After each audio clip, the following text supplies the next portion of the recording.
Capítulo especial: La gran contradicción, Iglesia, fe ciega. Y la esencia espiritual del ser humano. Por Kairos del Alba. Introducción. Hay temas que incomodan, que agitan, que tocan fibras profundas, no porque sean oscuros, sino porque han sido cubiertos durante siglos con capas de miedo, culpa y obediencia. Este es uno de ellos.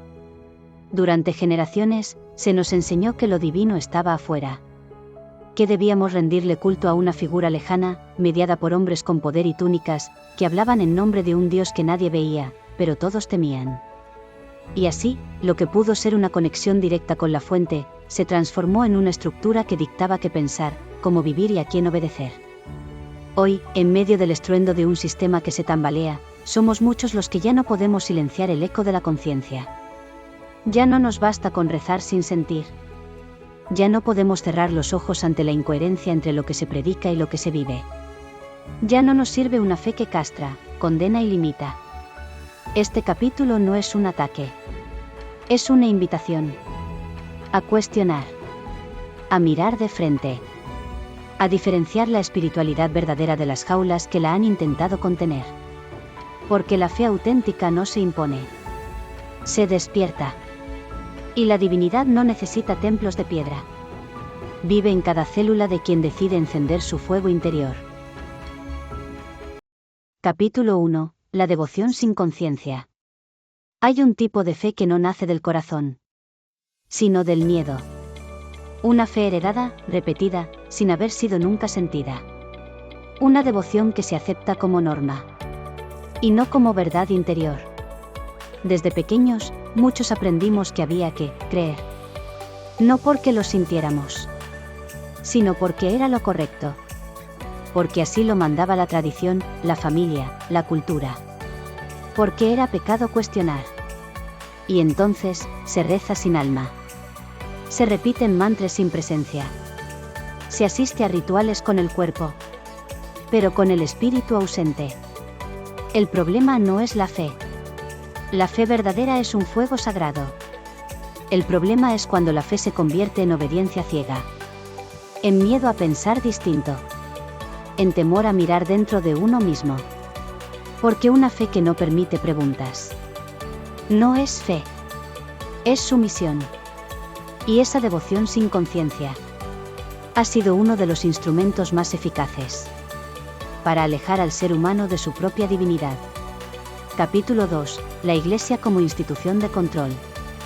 La historia nos muestra cómo lo espiritual fue capturado por lo político, como la búsqueda de lo sagrado fue encajonada dentro de normas, jerarquías y dogmas. La Iglesia no nació como un espacio de liberación, sino como una estructura de poder. Se erigió sobre imperios, acumuló riquezas, escribió leyes, y condenó a quien se atrevía a pensar diferente. Mientras millones vivían en la miseria, ella edificaba palacios. Mientras ardían guerras, ella bendecía espadas. Mientras el alma humana gritaba por libertad, ella enseñaba sumisión, culpa y miedo. ¿Dónde está lo divino en todo eso? Una institución que se enriquece con los pobres, que se asienta sobre el dolor, que predica humildad desde tronos de oro. No puede representar al amor universal, porque lo contradice en su esencia más pura. Capítulo 3. Metafísica y espiritualidad, la gran contradicción.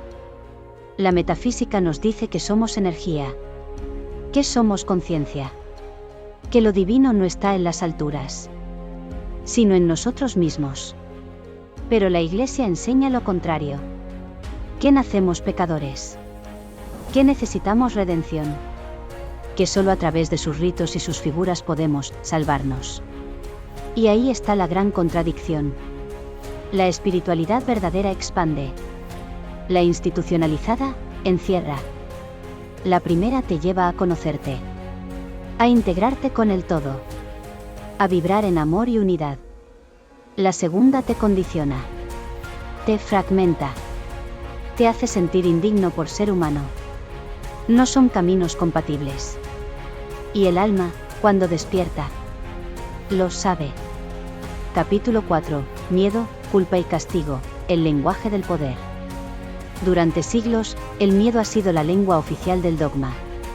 Miedo al infierno. Miedo al castigo divino. Miedo al pecado. Miedo a pensar. Y junto al miedo, la culpa. Culpa por desear. Por sentir. Por ser. Una culpa tan profunda que llega a convertirse en identidad. Y así, se domesticó al ser humano. Se le enseñó a bajar la cabeza, a obedecer sin cuestionar, a dudar de su propia luz. Pero el universo no castiga. La energía no condena. La conciencia no culpa. La divinidad no necesita verdugos, ni intermediarios. Lo que sí necesita es seres despiertos. Capítulo 5. El símbolo que muere, la conciencia que nace. Hoy, millones se reúnen para rendir homenaje a un hombre, a una figura, a un símbolo. Pero pocos se detienen a preguntar: ¿por qué ese símbolo existe? ¿Y qué representa realmente? La muerte del Papa no es solo un evento religioso. Es también la evidencia viva de un sistema que se apaga lentamente, de una forma de fe que ya no responde a las preguntas profundas del alma.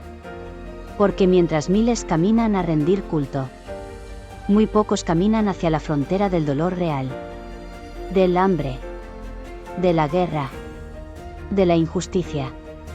Si 1 millón de almas fueran a rezar al borde de un conflicto, quizás el mundo cambiaría. Pero si ese mismo millón sigue rindiendo poder a los altares, mientras ignora al hermano caído, la fe seguirá siendo espectáculo, y no conciencia.